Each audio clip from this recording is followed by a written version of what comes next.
Hey everybody, Eric Dorward here with Spartan Rocketry Club, starting a new build, and today's is the Estes Low Boom SST.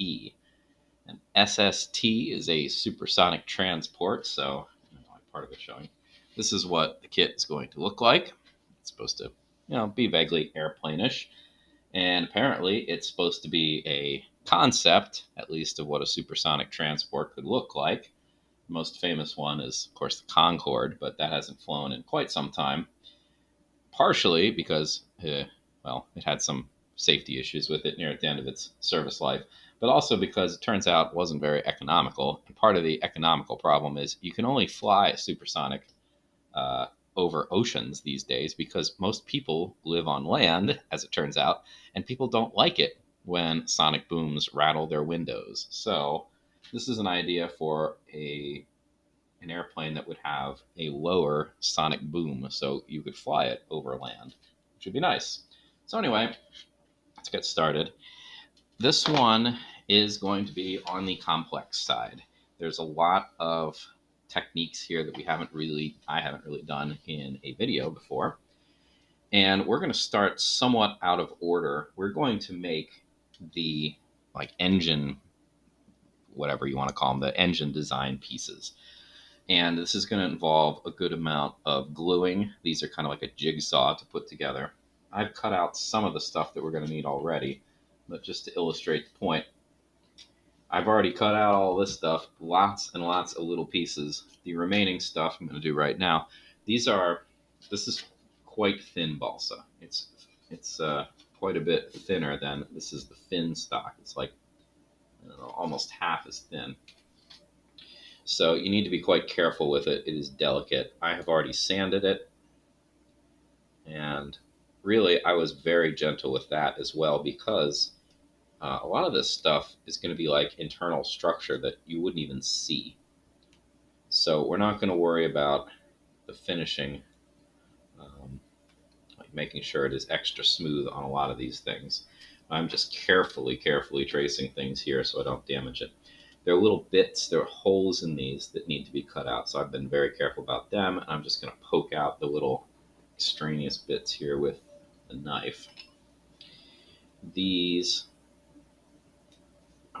they're not that bad, but I had to cut out a whole bunch of these. These are exceptionally thin, and wow, yeah, really have to be careful with them because if you are too rough, you'll snap them, and that would be a problem.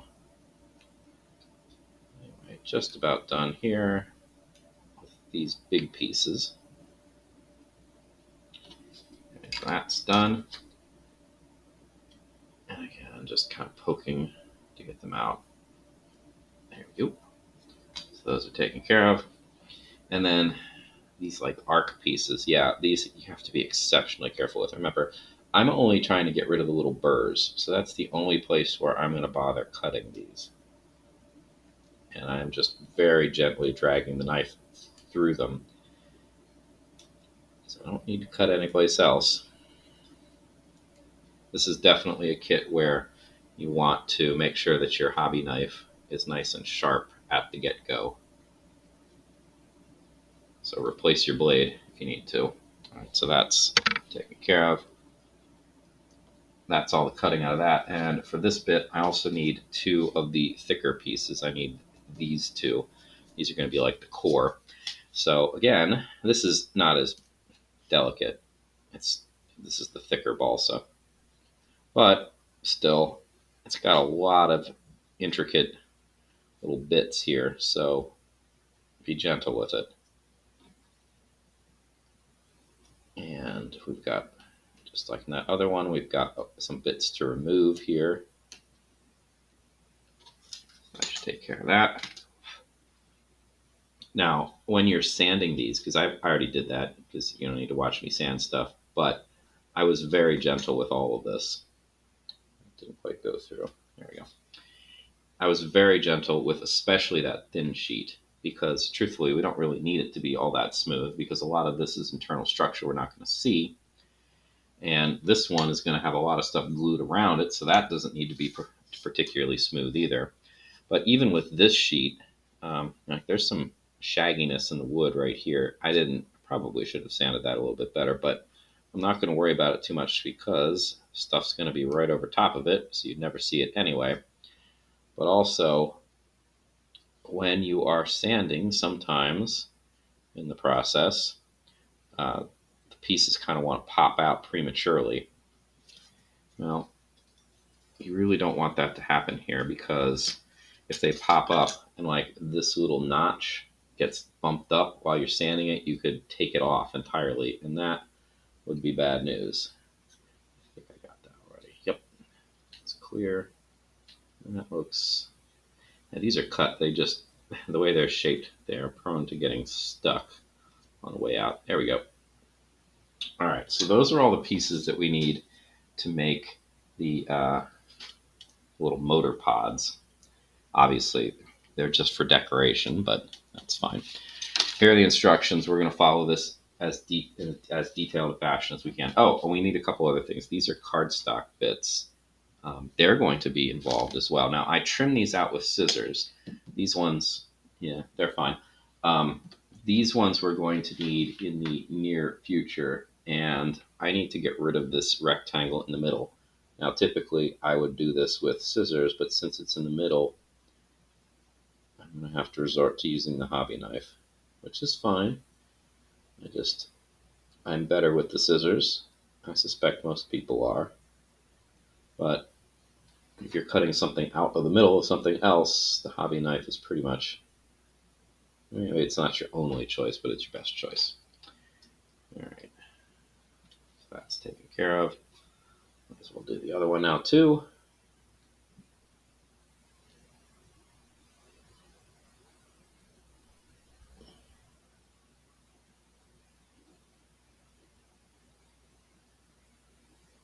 There are other bits of cardstock that we're going to use in the construction as well.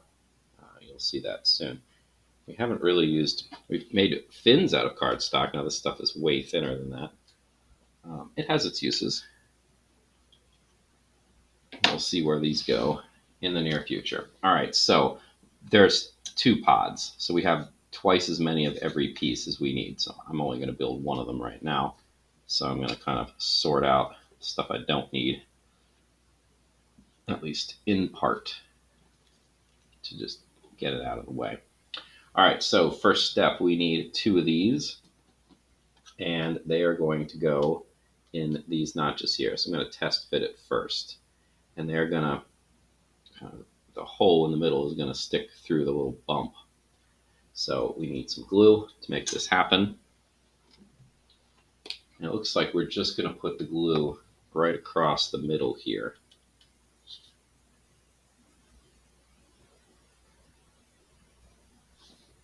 That'll work.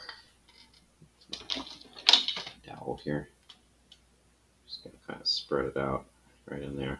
We do want it in the gap as well, because that's part of where it's going to stick. So in it goes, and then line up the notches. This one at least is pointing down, so I don't really need to worry too much about that.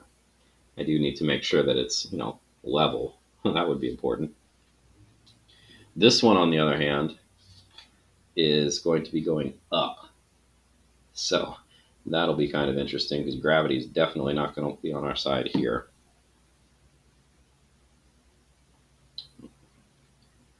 Spread it out again. Try to get it at least somewhat in the crack as well. There it goes. And up it goes. And I'm just going to hold it here for a little bit, maybe vertically, so that gravity's not fighting me. There are going to be 2 more of these, and they're going to go kind of in the back, and we're going to be basically doing the same thing.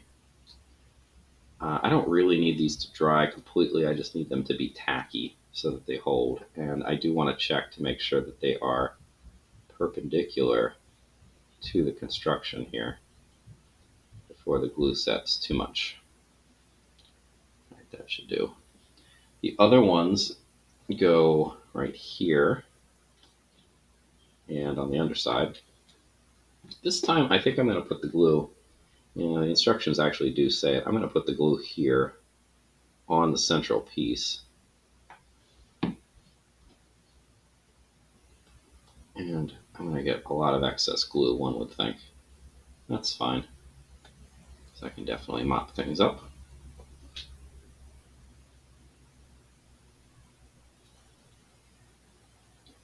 And then again. Now this one, I'm going to put, well, no, you know what? Let's flip it over. That's fine. That's not going to hurt anything. In fact, I think that'll be easier again. And on it goes. Oops, I missed a little bit here. A little bit of extraneous glue. All right, let's check the alignment. Alignment's actually not that bad. The glue is still quite not set, which is great because these pieces are going to go on next, and we're going to kind of like jigsaw this whole thing together. So I'm going to do this. Ooh, yeah, that's a lot of glue. Let's clean that out while I'm here. I mean, this is again going to be an internal element, so we're not really going to see it, but still, you know, we got to have some respect for ourselves. All right, I'm going to put glue on all four of one side of this. I'm going to definitely spread this out with the stick. We'll really start small here.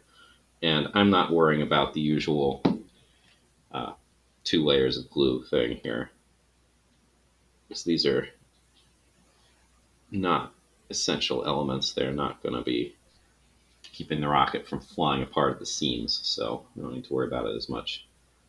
Now, hopefully, if I put these on pretty much right, the alignment should not be that big of a problem. However, they don't quite align as it is, which is fine because, again, the glue is tacky, but it is not set. So we have plenty of time to work with this to get it in the right spot. The ones where the hole is in the middle of the piece are probably the ones that I'm going to worry the most about here.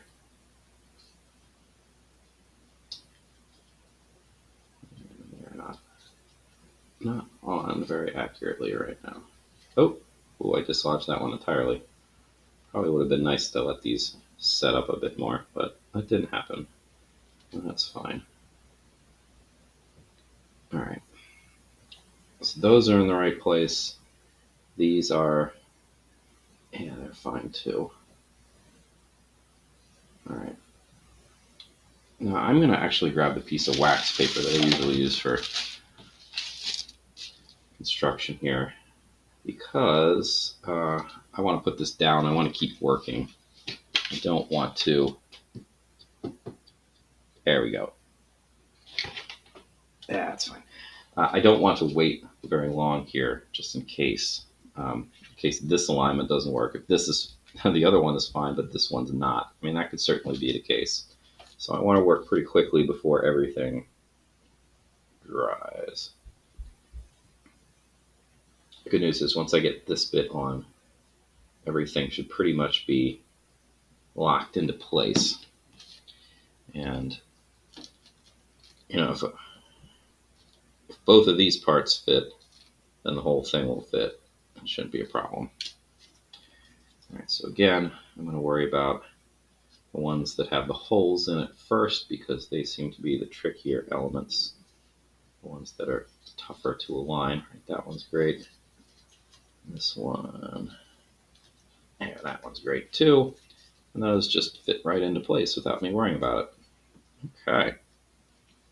All right, so that's the framework of this thing. Make sure I don't get any glue on the core of it. Yeah, where the pieces are popping through. That's going to be a problem. That's okay though. All right, so the core construction here is built. Now the next thing we need to do is we're going to apply 2 of these little arced bits. Is that the right one? Yeah, they're L. Yeah, they're the arc bits. So they are going to go. There's actually, I don't know if you can see it or not, but there's actually like a little bit of dashed lines right here. They're going to go like that. Okay. So I'm going to I think what I'm going to do, well, it'll be fine one way or the other. Just make sure you're applying the glue to the curved outer side, not to the part that you cut. All right. Using my stick to spread things evenly here. This is so tiny, it's going to be a little difficult to work with. I should be all right. So on it goes. This side I must have sanded a little bit harder because I don't really see those markings as clearly as on the other side. So let this be a lesson. You don't need to sand that bit very hard. Yeah. I just saw the beginning of it where it starts, and that's, in the end actually I can see a little bit too. That's all you really need. So there we go. Just cleaning out the glue as necessary. That looks, the alignment there looks pretty good. Let's put the other one on. Just need to make sure I remember to glue the right side. I need it to go on this, so facing this way, so this happens to be the right way. That was coincidence more than anything else. Convenient. Okay.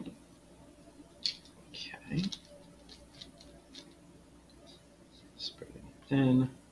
Actually, got a decent amount on that time, more than I need. That's okay. Should turn it the other way so I can see it better. On it goes.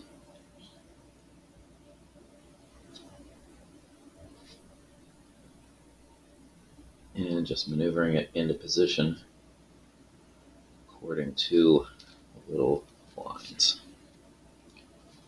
All right. Yeah, so this has actually been fairly time consuming at this point. I'm going to stop here and let this dry. I'm going to build the other one as well in the interim, but this is a good place to stop the first video. Wow, this is, I enjoy this. This is time consuming, but you should get a good reward for it. All right, thanks for watching part 1. I will see you in part 2.